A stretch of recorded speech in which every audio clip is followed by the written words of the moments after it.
Vice ganda, may matinding pasaring kay Arjo Ataide. Usap-usapan ngayon sa showbiz world ang tila pasaring ni ang kabogable star Vice ganda kay Quezon City Representative Arjo Ataide. Sa isang kamakailang pagkakataon, hindi na iwasang mapansin ng netizen ang mga salitang binitawan ni Vice na anilay may pagkakahawig sa kasalukuyang issue na kinakaharap ni Arjo bilang isang public servant.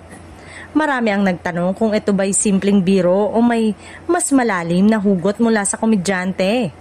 Kilala si Vice ganda bilang outspoken at prangka pagdating sa kanyang mga opinyon, lalo na kapag may kinalaman sa mga issue ng lipunan. Kaya naman, hindi nakapagtataka na agad itong nagtrending online matapos mapansin ng kanyang mga fans at bashers ang di umano'y pagpapatama. Samantala, nananatiling tahimik si Arjo at ang kanyang kampo ukol sa usaping ito.